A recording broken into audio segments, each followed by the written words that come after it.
Hello, everyone, and welcome back to Beyond the Bushel. I am Mallory Prescott, the communications intern here at Latham Hi-Tech Seed, and today with me is Shannon Latham. Today, we will be talking about Shannon's experience at Latham Hi-Tech Seeds and now her role as executive director of the Iowa FFA Foundation. Thank you, Shannon, for being here today. Now let's jump in. Can you share your journey from Latham Hi-Tech Seeds as to your role as executive director of the Iowa FFA Foundation?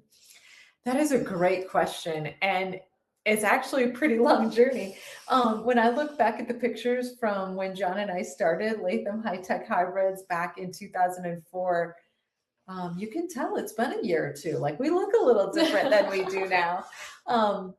But so that journey, actually, I think I'll just back up to Iowa State. So we were both majoring in agriculture at Iowa State. We were friends. And then after college, I went to Kansas City and worked at Fleshman Hillard Advertising Agency. I knew that I loved that business. I loved public relations. I loved marketing. I just didn't love being in Missouri.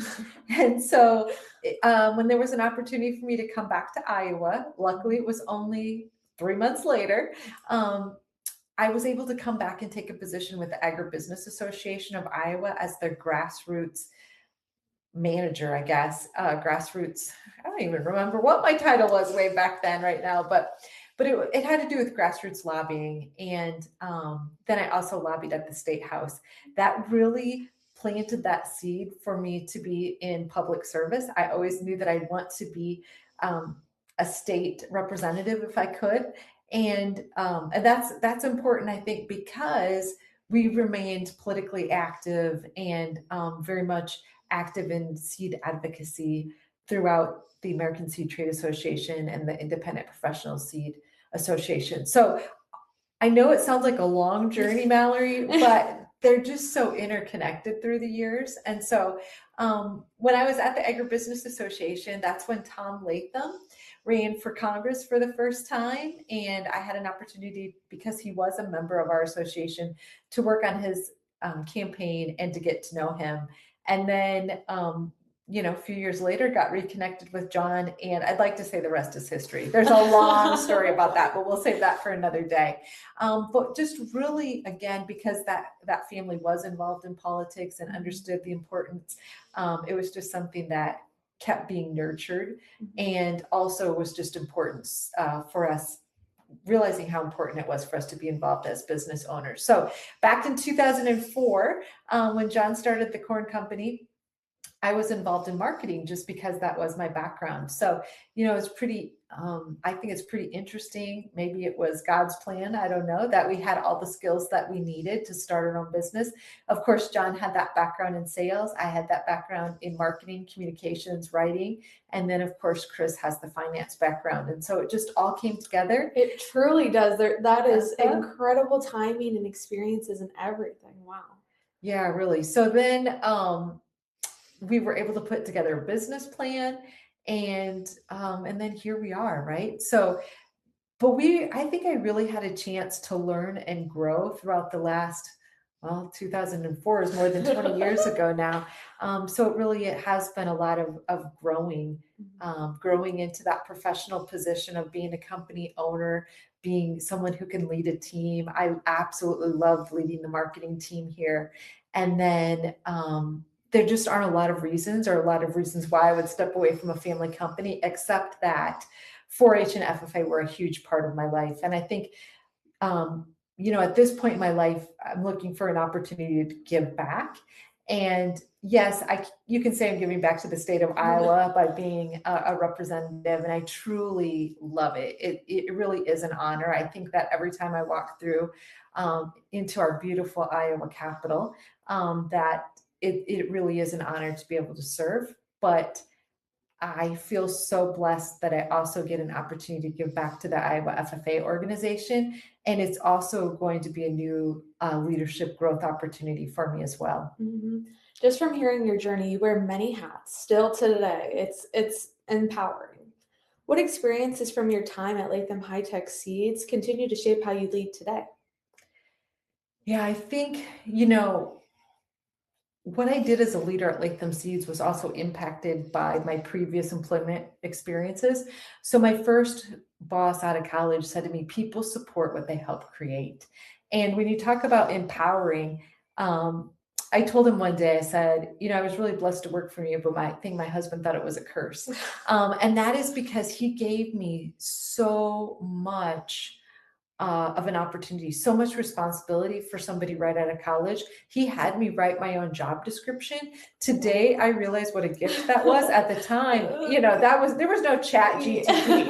Like I had to sit down and write the thing. Mm-hmm. And then the other thing he had me do was, I said it was grassroots lobbying. And so there are 150 state legislators. Wow. He had me assign one of our members as a legislative liaison. And I found 150 members to serve and put them on a handwritten map and then drove to districts for the different ag committee members. So it was a lot of boots on the ground, hands on.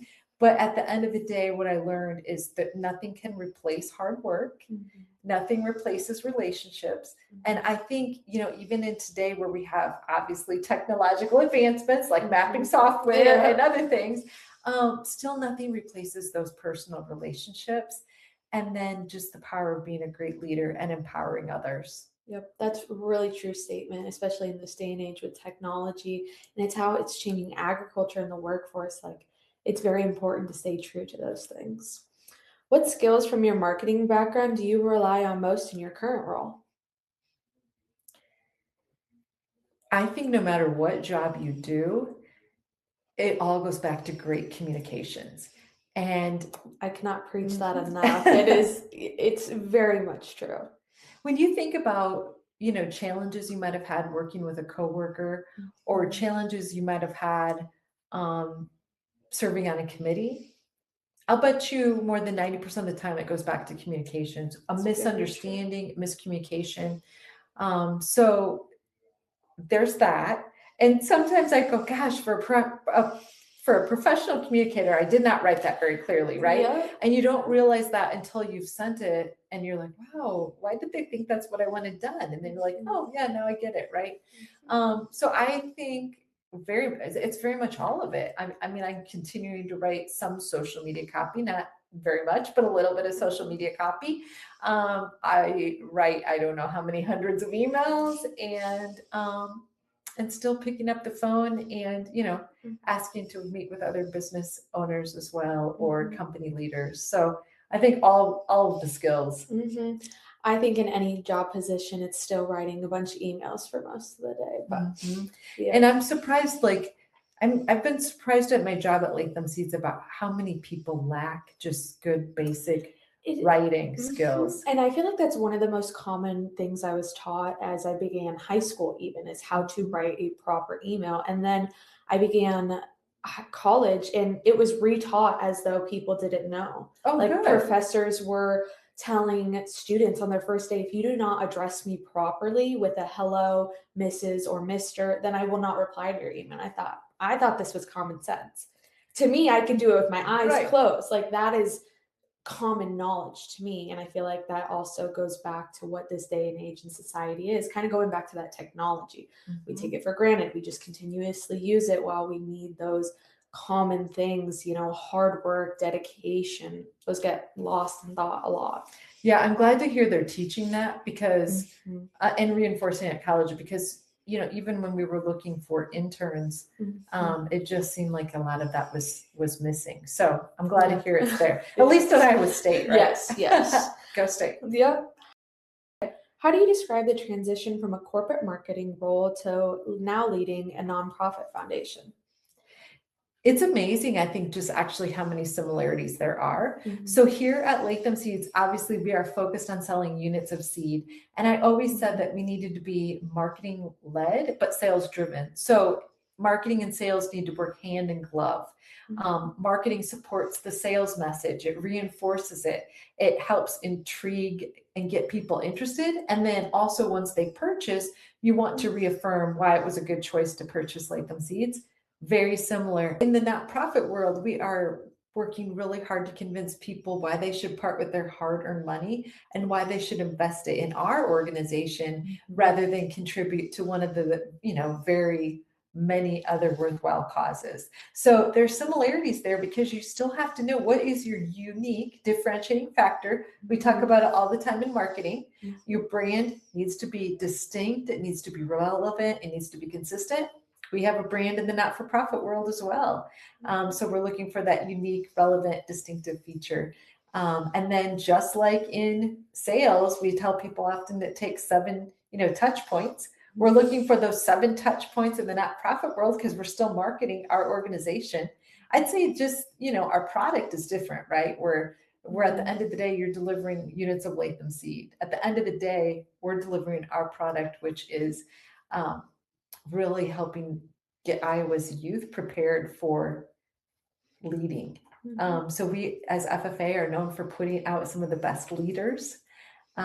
We are really preparing the workforce, no matter what they go into. I mean, I'd love to see more people in agriculture. We need bright, young, talented people in agriculture, but regardless of what they go into, they are going to be prepared because of their workforce development, their premier leadership skills that they develop in the FFA. That's a very true testament. And I don't think before you had said that I would have recognized the similarities between the two either. What excites you most about your work with the Iowa FFA Foundation right now? It has been so fun working for the foundation for the past 3 or so months because it's like homecoming every week. So first of all, my office is in the FFA Enrichment Center, which we are so blessed to have an events facility. And because I have been in agriculture literally my whole life, I have a lot of friends, and we all know that ag community, especially in Iowa, is small. And so it's super fun. There's always people every week at the Enrichment Center popping into my office to say hi. That sounds like so much fun. Yeah, it's super fun. And then connecting with friends I haven't seen in years. John and I moved away from the greater Des Moines area, over 20 years ago. And so there are some people that I used to work with, haven't seen in a while. I don't know, it's just been fun to reconnect. And it's also really fun to reconnect with people in the FFA community that I haven't seen for years. It's been so fun to reconnect with people that I met in FFA, whether it was through contests or showing. And now I get to see them again. So just super fun to reconnect with people. That's amazing. It sounds like almost a full circle experience. You know what? I'm so glad you said that. I used that actually when I interviewed for the position. I said this would really be a full circle moment for me because my FFA advisor is the one who convinced me that I should go to Iowa State, and that I had no idea ag journalism was even a major. It was the perfect major for me.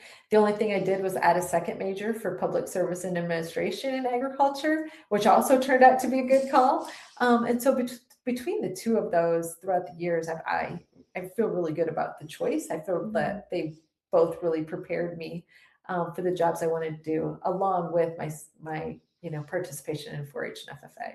Yeah. Can you share your own experiences in FFA and how they influenced your career path and leadership style? Yeah, absolutely. So my FFA advisor, like I mentioned, is the one who took me on the visit to Iowa State. So my parents both had to work really hard, and so they hadn't gone to Iowa State, but my advisor had. So off we go. He took me on a college visit, took me on a campus tour, took me to where my journalism classes would be, introduced me to different agriculture teachers. That was just literally a life-changing day, and was one of the best decisions I could have ever made.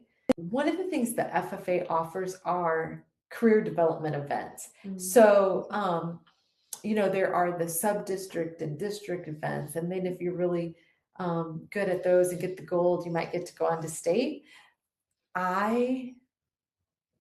I don't even know what to tell you. I was terrified to participate at first. And the first contest I went to, I'm telling you, it was not good. What was your contest? I bombed. So I did one on public address. I also did one, it was on public policy. I'm trying to remember if there was anything else that I did right now. I know that yeah.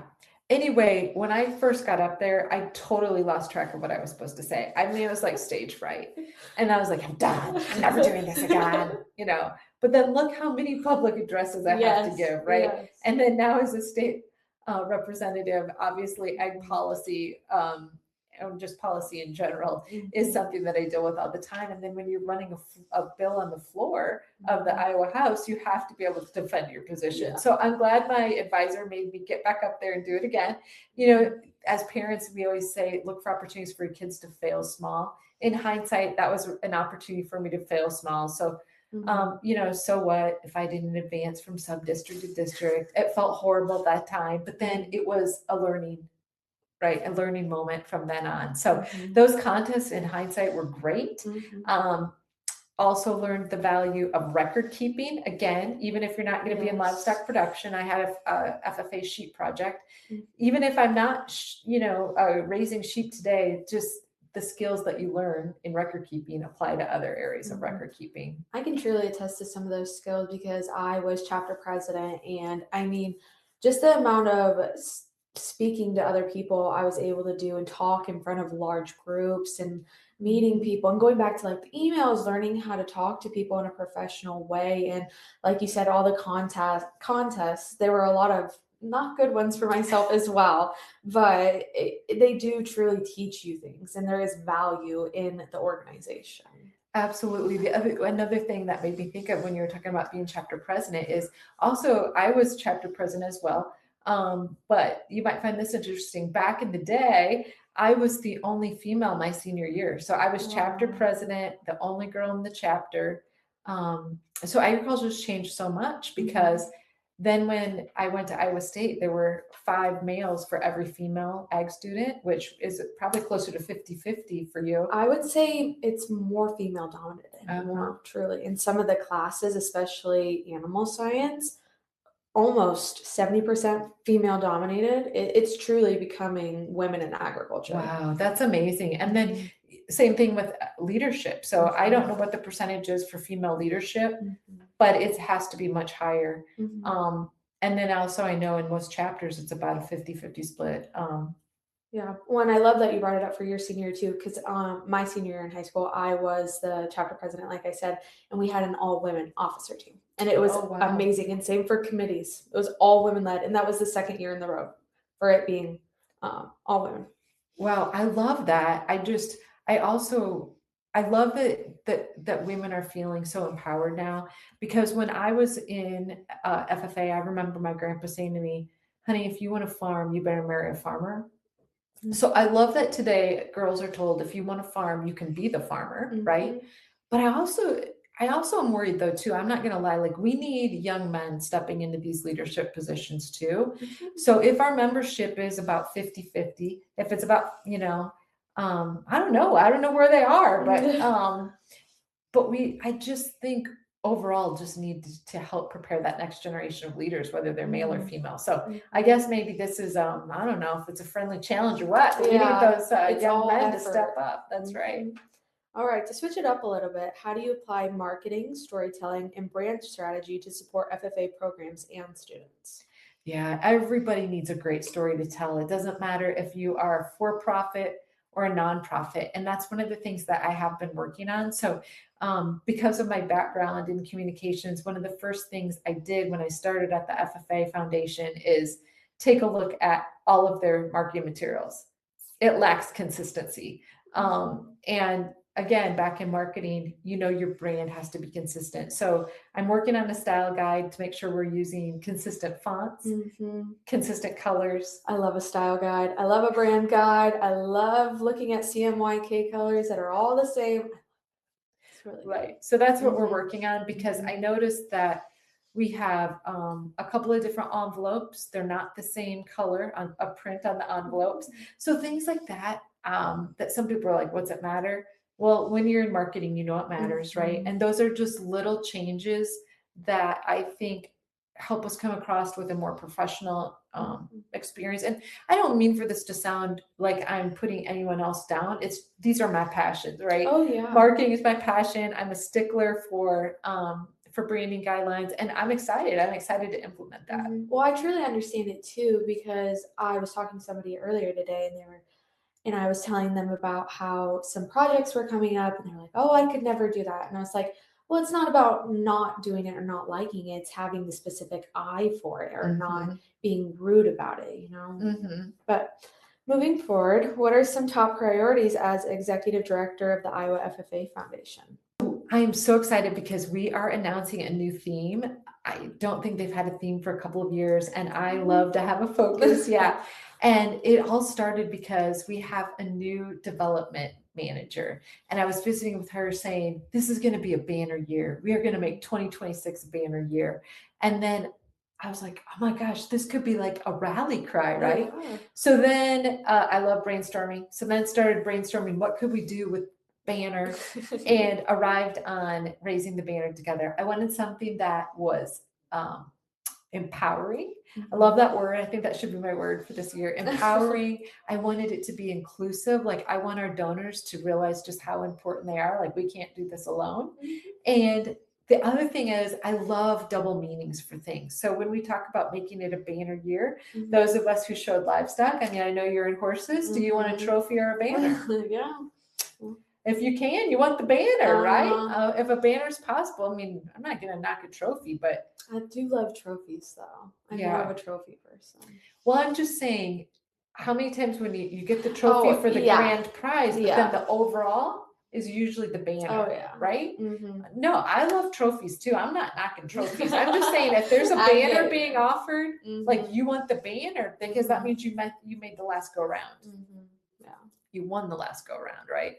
So, yeah. So anyway, that's where it came from. It's got the banner, and I'm excited about that. I'm excited about marketing that, and so first and foremost, I think just bringing that focus and having recognition for our donors, looking for more opportunities for engagement. I don't know. It's all fresh and new, so it's all fun. Well, and what like with every new position, there's so much endless opportunities for things and taking, a business or nonprofit to the next mile and forever and on.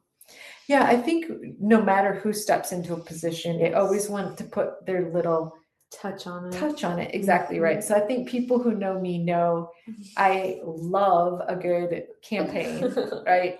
And I love to look for engagement. Doesn't matter if it's social media, doesn't matter if it is a meeting. I'd much rather have a conversation and engage people than talk at them. So whether it's online, in person, in real life, yes, we're looking for that. What role do partnerships with agribusinesses play in advancing the mission of Iowa FFA Foundation? So the Iowa FFA Foundation's mission is to cultivate partnerships that promote agricultural education. And what I didn't know before starting at the foundation is that we actually are the fundraising arm for the Iowa FFA Association, which most people know because of the Blue Jackets. And we are about 20,000 members strong right now. Wow. Which I think is, pretty impressive. That is really impressive. We are also the fundraising arm for FFA alumni, the post-secondary ag students, which is like FFA at the collegiate level. Yes. And then IAAE, so the agricultural educators. So we're helping raise money for training, recruitment, retention. There's a shortage of ag teachers for a couple of reasons, because fortunately the number of chapters is growing, which is great. And that's why we're seeing that reach across the state. We want to keep encouraging that. At the same time, just like every other industry, we're seeing people retire.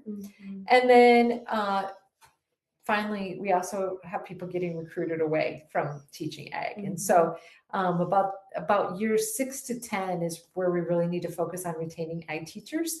And so we're looking at what can we do to help solve that problem. What advice do you give to students and young professionals who are interested in careers in agriculture or nonprofit leadership? I really enjoy job shadows. So I encourage people all the time, if they are thinking about a career in public service or a career in no matter what it is, find somebody that can go job shadow. And I just had an opportunity to do that when I was in high school.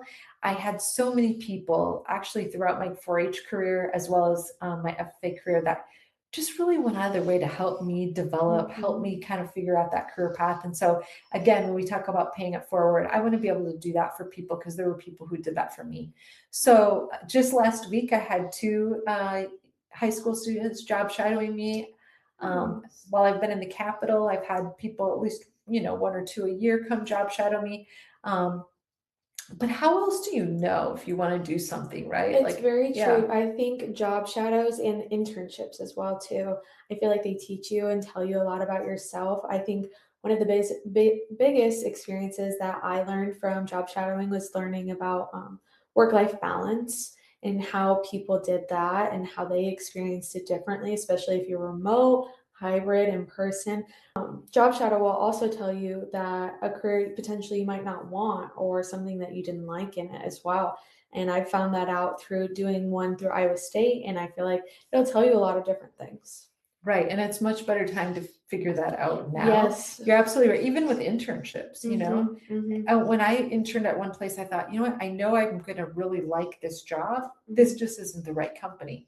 And how wonderful to just, you can put up with about anything for 3 months and then Yes. know, hey, I can find a similar job just somewhere else. So I think you're right. They're both very important experiences. And for me, because I had two majors and my interests are so diverse, I was like, oh, I want to try more than one type of internship. So a great opportunity. Mhm. What inspires you to stay connected to agriculture and FFA? Agriculture has just always been a passion of mine. Um, I think that the people that we meet in agriculture are the best people that you're going to meet anywhere. They're just so giving, so caring, down to earth. So whether we're working with them at Latham Seeds, I always said my favorite days are the days spent out in the country.